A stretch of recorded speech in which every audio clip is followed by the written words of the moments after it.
Good evening.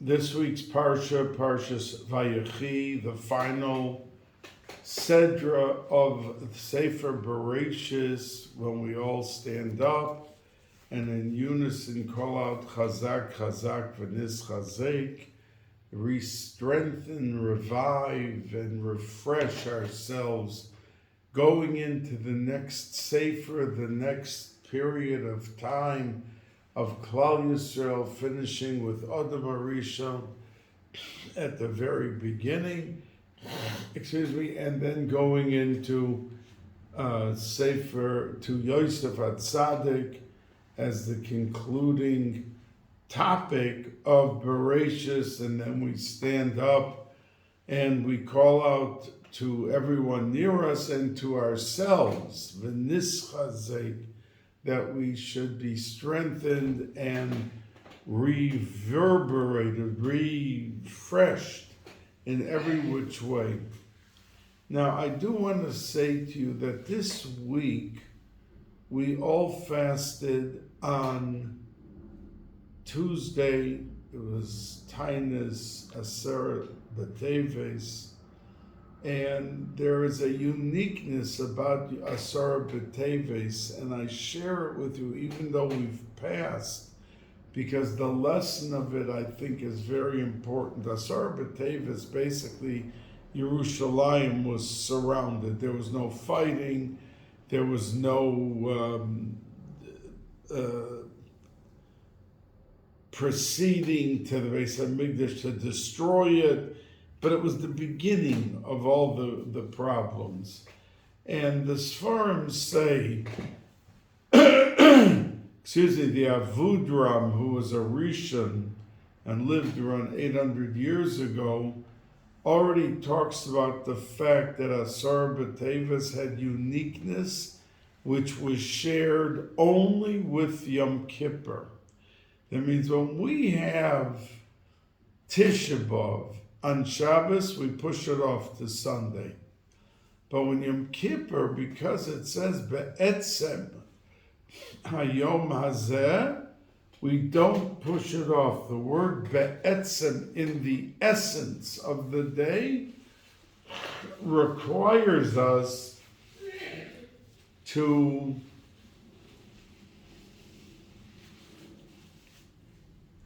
fast that day. So since it says Be'etzem by Yom Kippur, it says Be'etzem also by Asar B'Teves. Those are the only 2 days of fast days that can push away Shabbos, the kavod and the oineg Shabbos of what Shabbos is, and we have to fast because of that word Be'etzem. Now, the Chassam Sofer gave some very magnificent insight to what the basis for this is.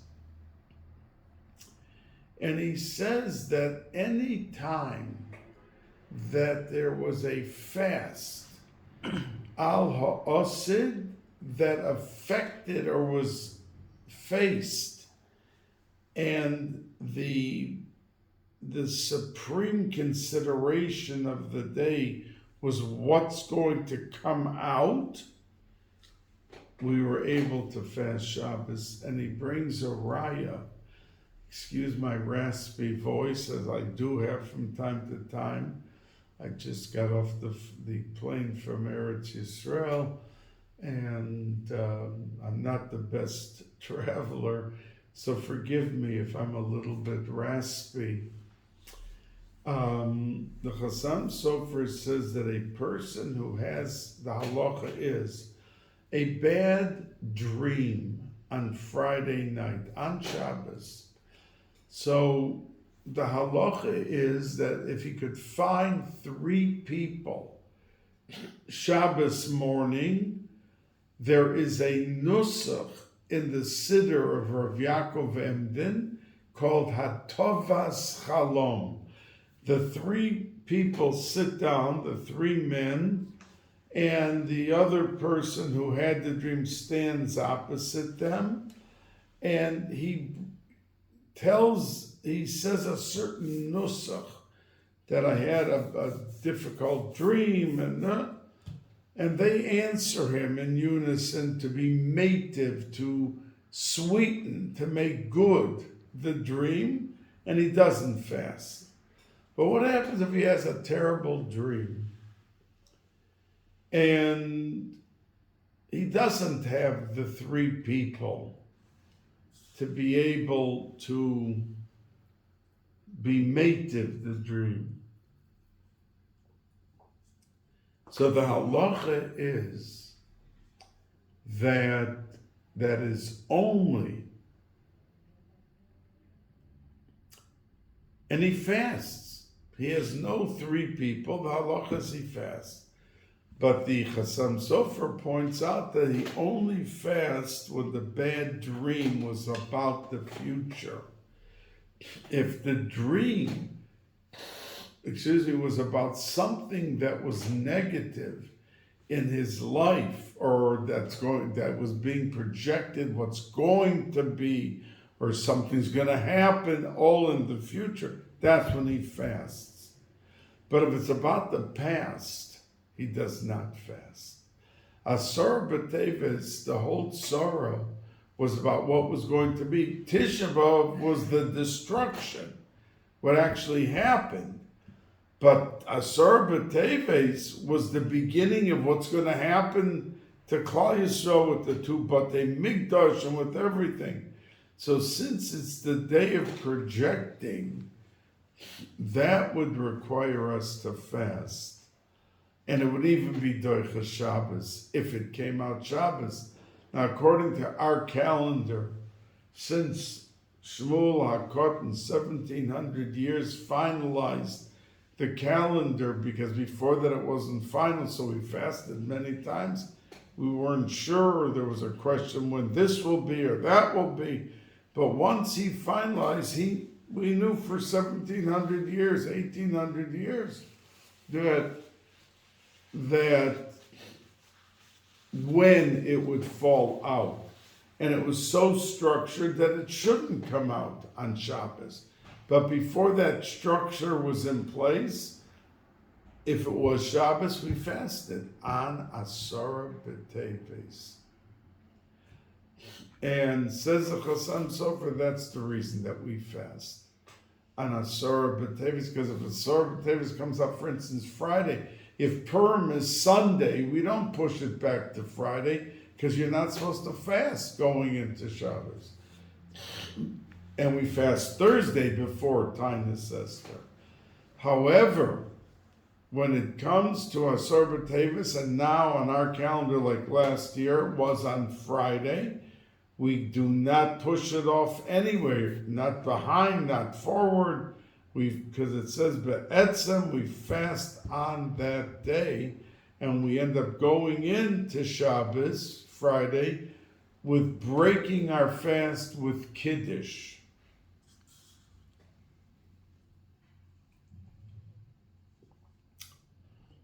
Now, it says, and he brings it down, the Chassam Sofer. And the Chassam Sofer lived from 1771 to 1839. And he was and you had the Noid of Yehuda, who was considered the biggest in that Tekufa, the biggest posek in the world. And from all over the world, they wrote him shilas and sent it on a ship. It took them 2 months to get the answer, but at least they had a way of communication. So, the Noida Yehuda, who was choylek many times with the Chassam Sofer, about whether or not someone should be or could be a sandik more than once in one family, we of course do not do it, because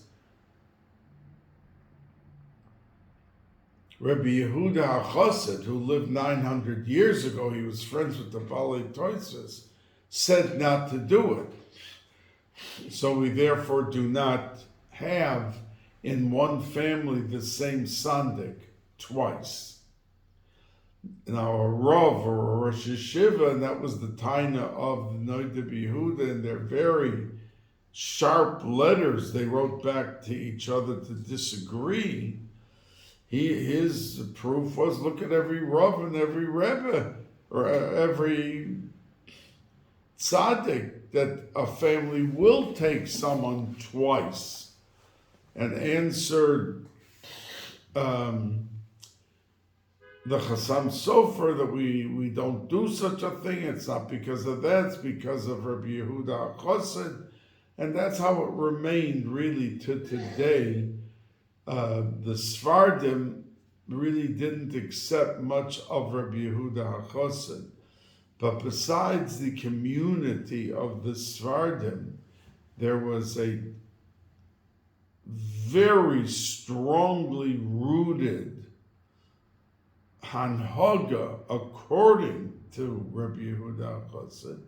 And one of the things was Sandakos, and no literature or Hasidish who's not a Sephardi would ever go against Rabbi Yehuda HaChassid and take the father again to be the Sandik.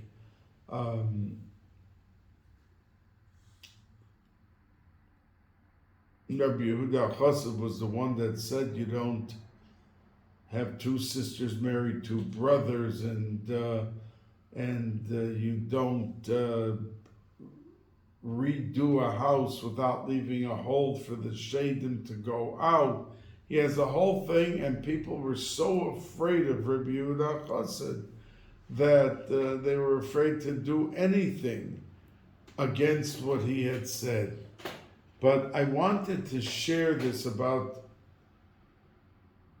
Asar B'Teves and this Chassam Sofer, because he set the trend for understanding when we can fast. Even a Tanas Cholam, a bad dream that Allah, you're allowed to fast, but not if it's about the past. And he clarified exactly what the rules and regulations were, la halacha, in that Inyan. Now, we know that the Gemara in Sanhedrin Daf Kuf Yod says that there were three matanas, treasure, shehit ben Yosef ben Mitzrayim. There were three treasures that he took, and he hid them, great sums of money and valuables like diamonds and things like that he hid in three different places. When he reigned as viceroy in Mitzrayim. So, one, the Gemara says, was L'Koirach. And as we know, Korach the Medrash says it, that he was one of the richest people ever to live. And the second that was sent, which means Korach found one of those three treasures. And that's how we say he was the richest at the time. Even in Yiddish, when they want to express that Korach was so wealthy, or a person is so wealthy, that they'd say that he's reich wie Korach, he's rich like Korach, to just express how wealthy, super wealthy the person is.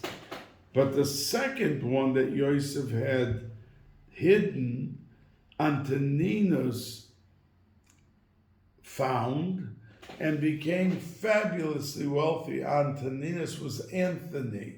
He was the very good friend of Rabbeinu HaKadosh, of Rabbi Yehuda HaNasi, and the Gemara says that they traded presents, that Antoninus sent Rebbe a very expensive, valuable diamond.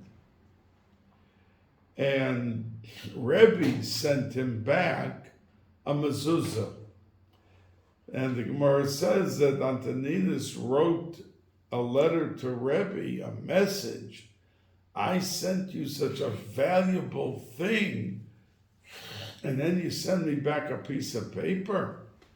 So Rebbe answered him and says, what you sent me, we have to guard and watch. It shouldn't be lost. It shouldn't be stolen. And what I sent you watches over you.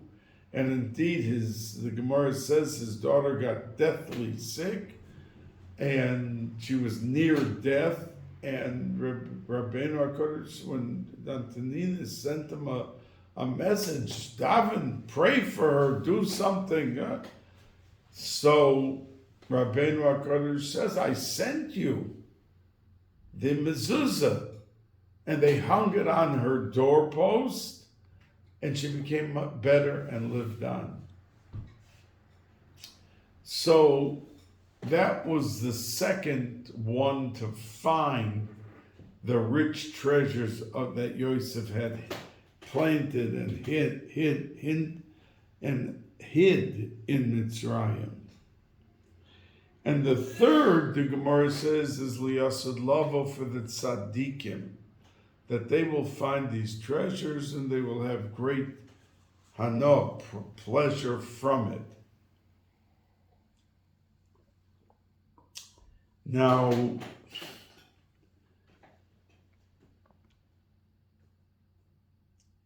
there's a Sefer Yesodos HaChaim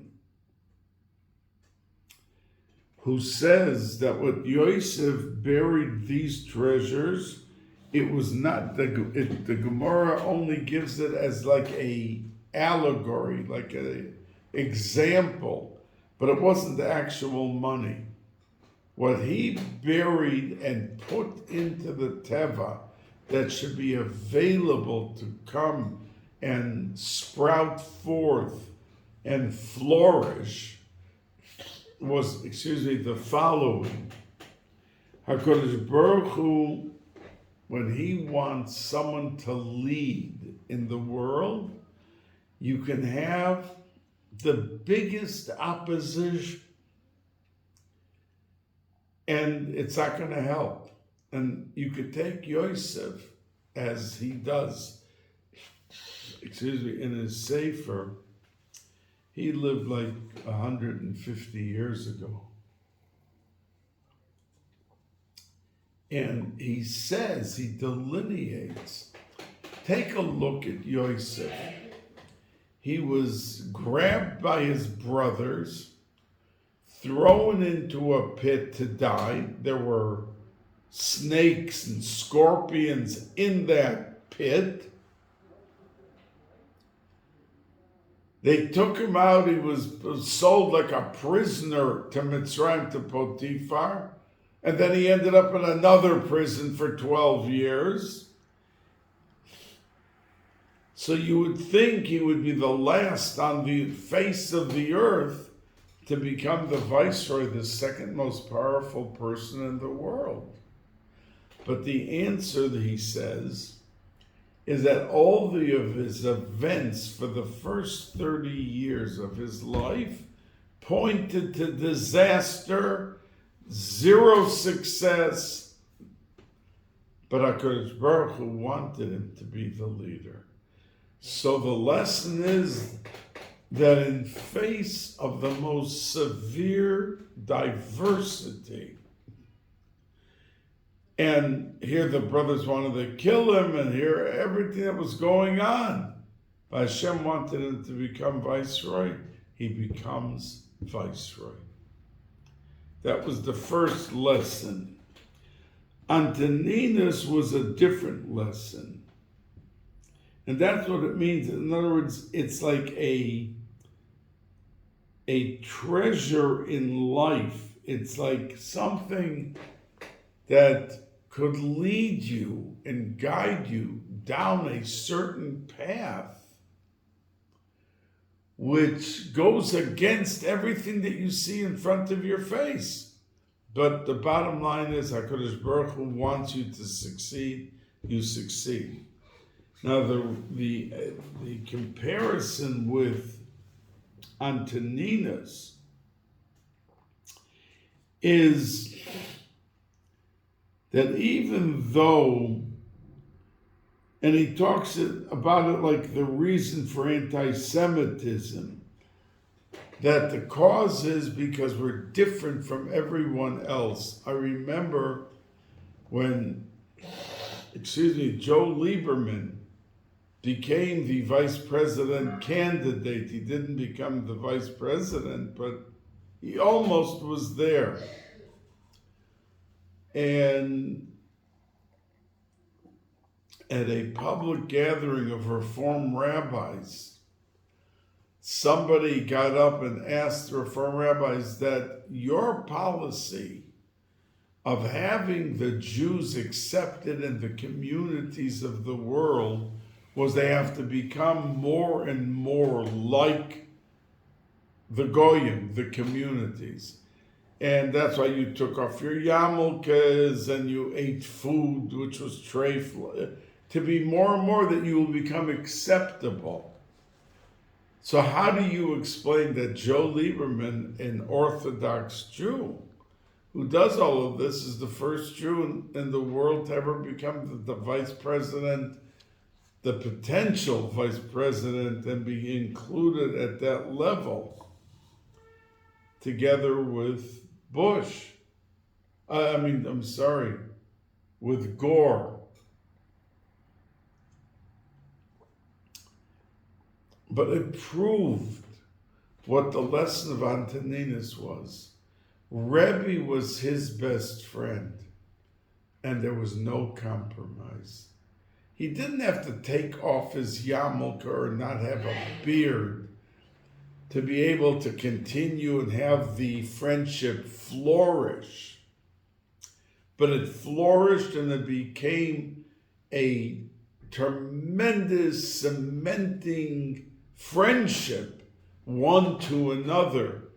But Rebbe didn't give one iota up of what he believed in and what he stood for and what he was, to be able to become more appealing and more accepted by Antoninus. And that says the Pardes Yosef, that this was the second point of what Yosef brought out and hid or put into the essence of the world, that we as Yidden should be able to benefit from that tremendous thing. The first being, like we said, that leadership will become leadership amongst Klal Yisrael, whether all the circumstances work against. The second thing, that you never have to compromise, because we see from, let's say, Antoninus, from Rebbe, there wasn't an iota of compromise, and they became the best friends. And the third thing that he says is that the tzaddikim for the future will teach us that sinas achem can become eventually avas achem. That even when you see such sin, Pasuk says they hated Yosef. He had dreams that they would be bowing down to him, and they didn't like it. But at the end, they did bow down to him. And he still remained steadfast in his posture of Yiddishkeit. So that, he says, are the three things that the Gemara talks about. Money, but really is a cloak, a masquerade for much more valuable items than the money. Now, we know that Yaakov Avinu, the pasuk opens and says, Vayechi Yaakov be'eretz Mitzrayim shva'es reishana, that he lived 17 years in Mitzrayim. And indeed, the Arizal says that when the brothers came home and told Yaakov Avinu that Yosef is alive, so the Arizal says that the pasuk that Yaakov Avinu said, he said to the brothers, Ravli oid Yosef chai, that I am overwhelmed. Yosef is alive, and he brought to life 202 of the Chalkei Kedusha that fell into Mitzrayim. And Yaakov Avinu realized he had to uplift and be Mesaken 288. So if he did 202, there were still 86 Chalkei Kedusha that were not uplifted. But the Zohar Kodesh says that when Yaakov Avinu came for the 17 years, he completed the mission. And that's what the pasuk says, Vayechi Yaakov. Yaakov brought to life. Simply we touch Vayechi Yaakov, that Yaakov Avinu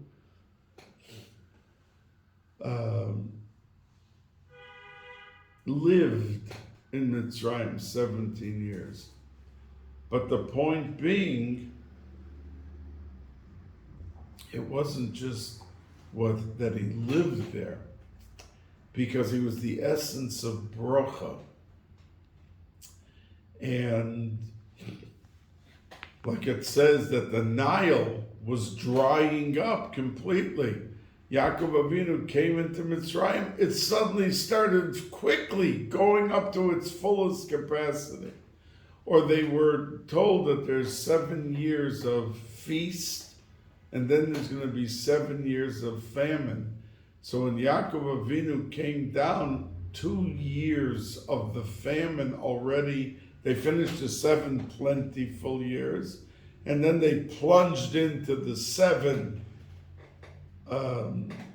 meager, poor years. And the day that Yaakov Avinu came, it was suspended. There was only 2 years of famine, which Chazal say that when Yaakov Avinu was taken out of Mitzrayim and buried in Eretz Yisrael, the last 5 years famine came to Mitzrayim. But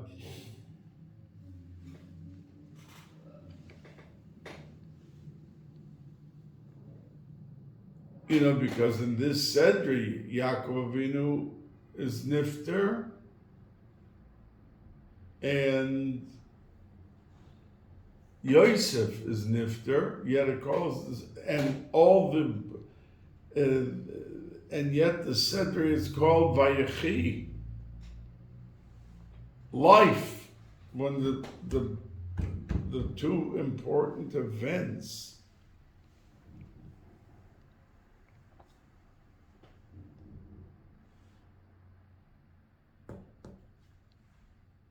And that is how Yaakov Avinu was able to be the one that he was moiled the Shiftei Ko, the core and the essence of Klal Yisrael. Now, the pasuk says that Yaakov Avinu was about to be nifter, about to die, and he called all 12 of his sons around his bed. And it says that first Yosef came, and then the brothers were summoned. And he asked him to swear that he would not al-nosik bereni b'Mitzrayim, do not bury me in Mitzrayim. And he asked him to swear about it, that he won't be buried and be left in Mitzrayim. So the Ramban talks very much about the fact that why would he require a shavua from him? I mean, if he just said, Yosef, my dear son, I'm about to depart from the world. You know how much Eretz Yisrael means to me, and my parents and my grandparents, they were all buried in Hebron and Marasah Pela. Please make sure that I will be buried there. Why did he feel compelled to make him swear? The Ramban discusses many reasons why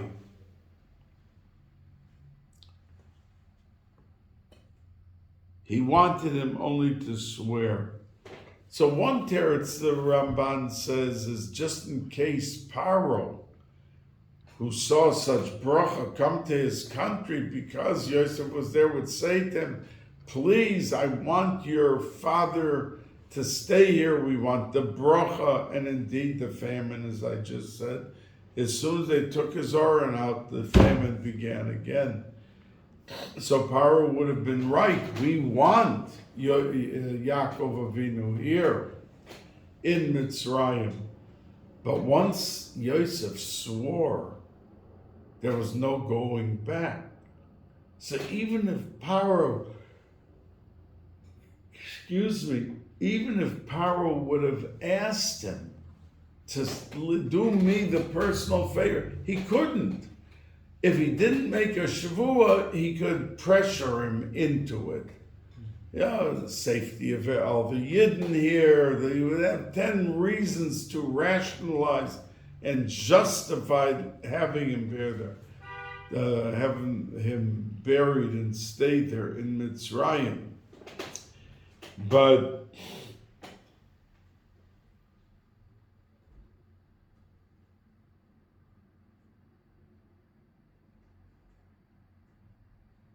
another answer that he says, they were afraid that Mitzrayim was going to make Yaakov Avinu an avodah zarah. In other words, like when they deitize, because he did so many miracles and so many things in Mitzrayim, they would have made him an avodah zarah, and he didn't want that. He didn't want to become an avodah zarah, so he begged him and he made him swear to make sure he would not be there.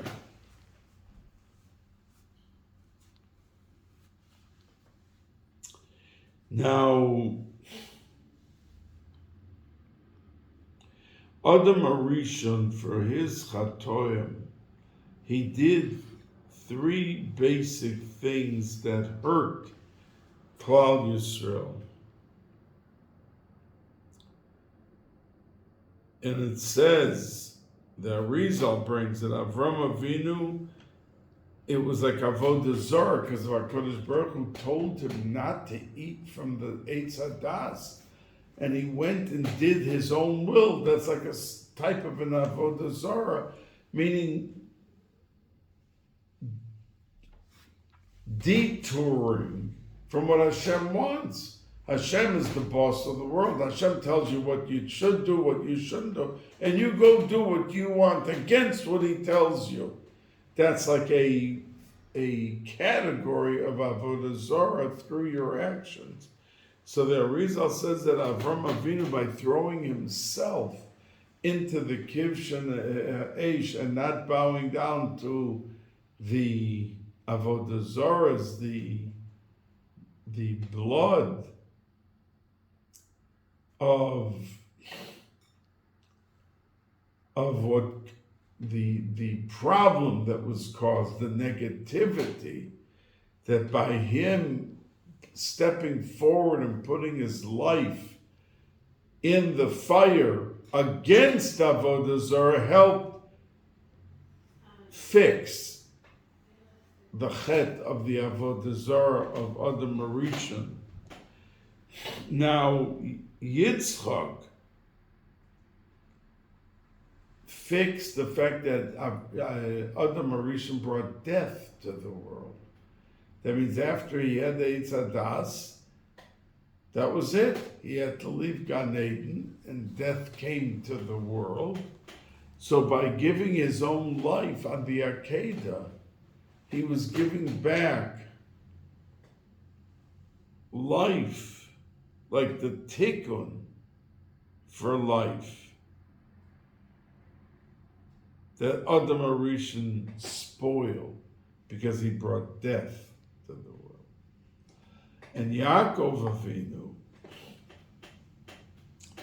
was misaken the Gilui Aroyos. The Gilui Aroyos that was in Mitzrayim. And when he came down, he was metayr many of the, like it says that Reb Shimon Bar Yochai, that they smiled at him and were so happy in Shamayim when he was metayr the city of Tveria, which had fallen to a very disappointing level of Kedusha. He brought back the Kedusha and the Tahara. That was the same with Yaakov Avinu, that for many years there were things that Adam Harishon did that worked against that Indian of Kedusha. And it even says that he stayed in the water, the Yam HaMelech, which was salty, 130 years. Adam Harishon stayed in the water like a mikveh to be metayr and mezachech himself. But he needed more tikkun, and that was Yaakov Avinu, for the three cardinal sins that they all came to help improve and make better. So by the fact that they did not leave Yaakov Avinu there, he was able to complete his mission in Mitzrayim, but the siyum was to have back into the arms of Kedusha of Ma'oras HaMachpelah and to be there. Now, when it says that Yaakov Avinu, it says that Yaakov Avinu, when Yosef came to him, it says that he turned to the side out of deference to the Shekhinah that was there. And Rashi says that from this we learn that when somebody is sick, that the Shekhinah is above his bed, because that's what Yaakov Avinu turned to when he was sick. There was the Shekhinah there. Now the question is asked that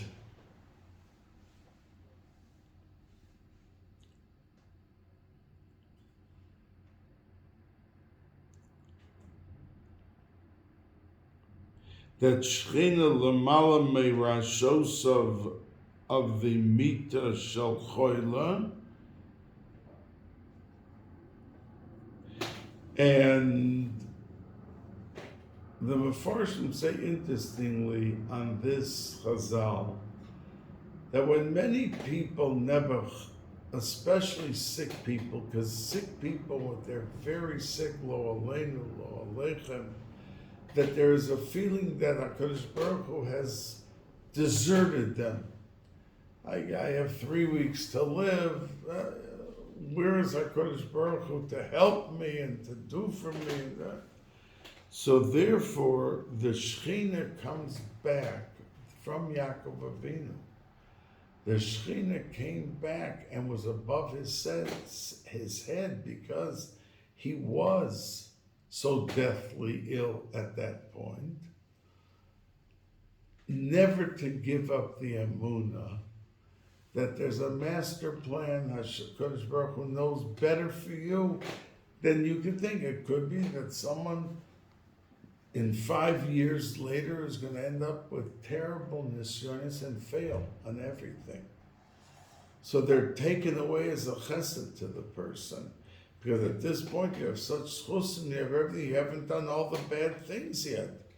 So he's lying in bed thinking that HaKadosh Baruch Hu is taking me away, and there's a loss of emunah. Why? And why is this happening?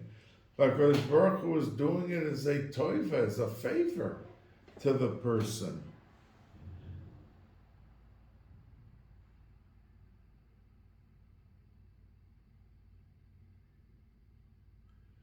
But we have to know that the parting of the day, let's say at the end of the day, we look back at the day, we had two terrible things happen. We lost part of a business, we lost this, but whatever it was, someone got sick, there was a terrible accident, that he has to turn his head away from facing the tzaras and look to the side, to the Shekhinah, and remind himself and fortify himself in his emunah.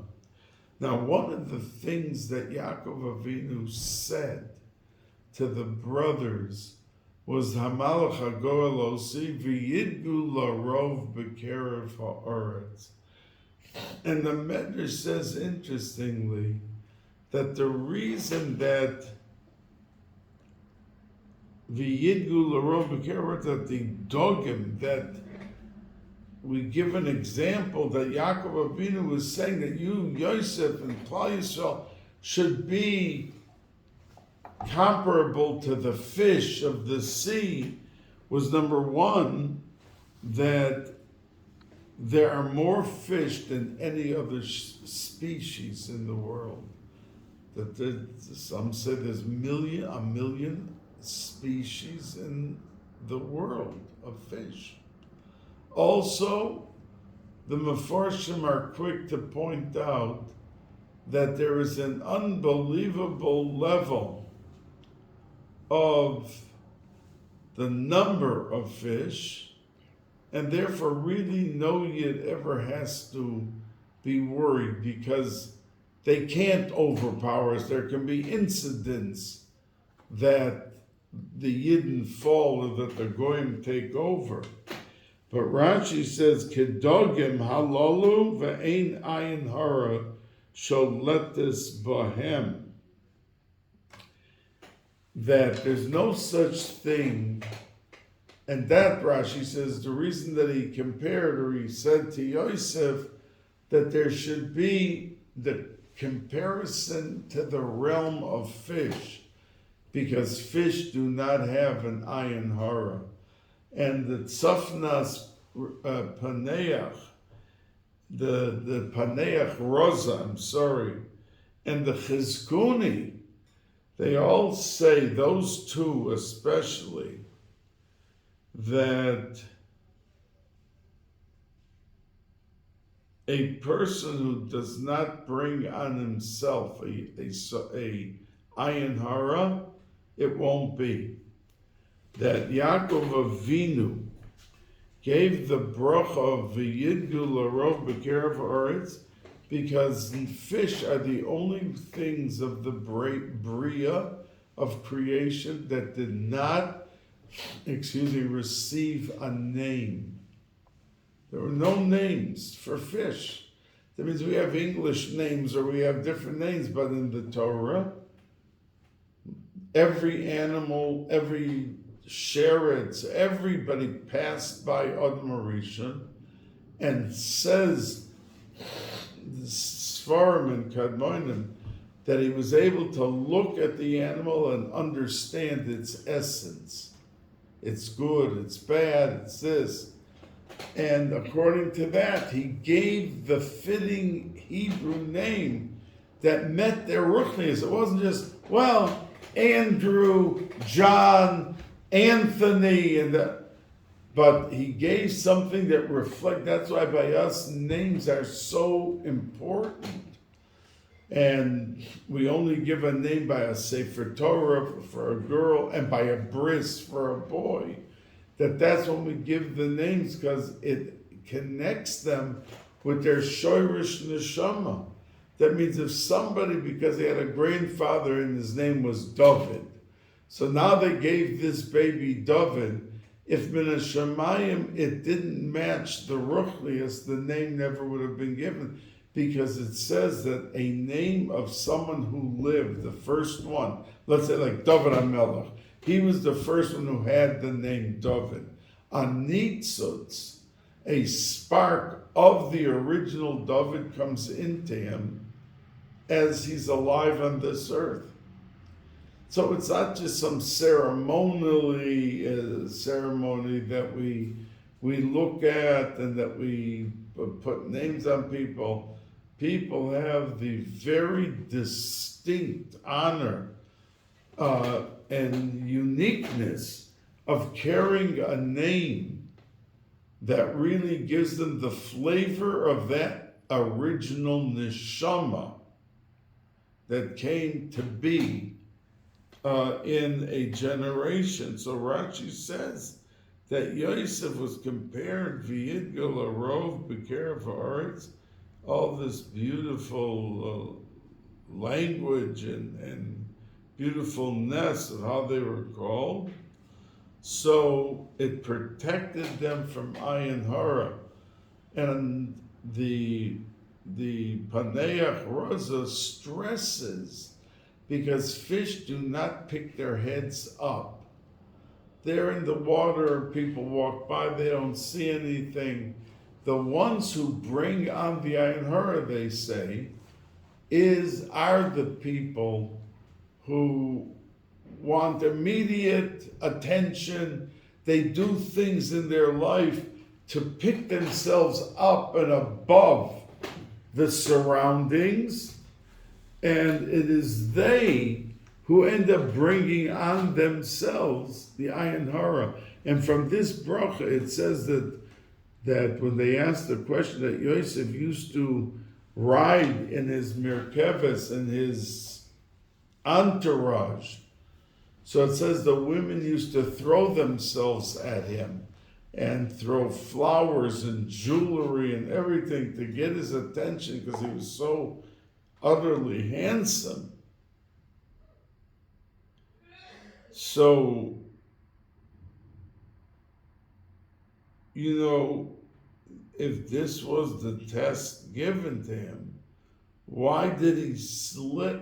Didn't he slip when the women made him such an idol, so to speak, like a handsome movie star that they'll all be gasping for air when they see him?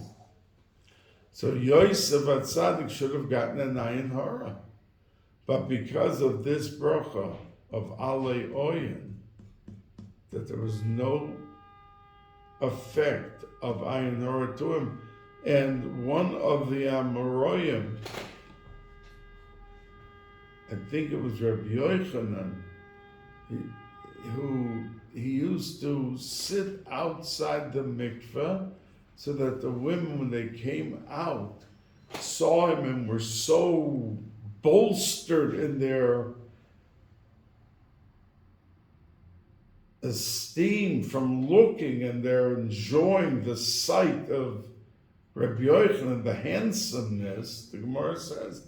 So the Gemara asks, why didn't he get an ayin hara from all this? So they answer, because he was from the Doros of Yosef.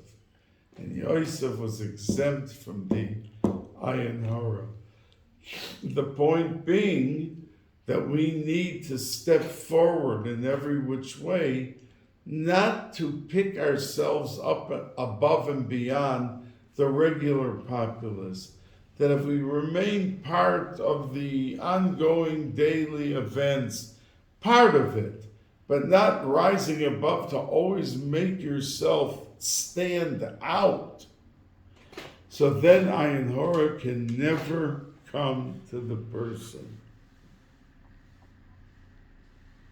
And the Chidos says on this, that if someone has a nova, so then he is also protected, because he goes down from being above sight, above the scene, and he makes himself like insignificant and all of that. He's also exempt from ayin hara, and that's why he says that ayin is b'gematria 120, ayin yud nun. And anava is b'gematria 121, just one more than ayin, because anava is even higher than lack of ayin hara. You putting yourself down in a less significant way, that you are not on the screen of daily activity that brings on the ayin hara to the person himself. And I want to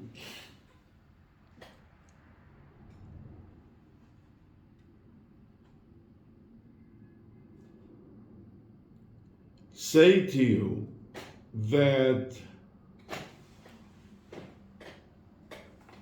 in our lives, as we go through the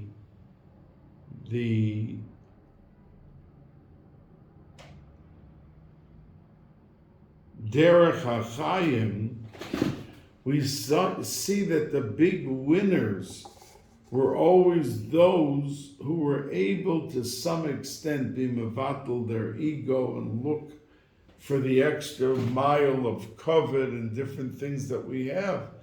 There were brachas given out to each and every one of the sons by Yaakov Avinu. And really it looks in many cases like more of a critique of how he lived and what he did, that individual specific shevet.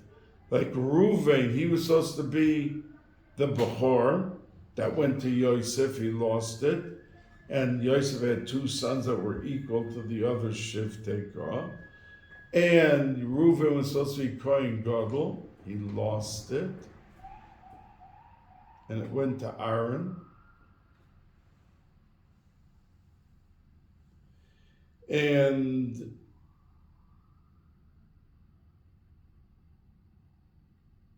he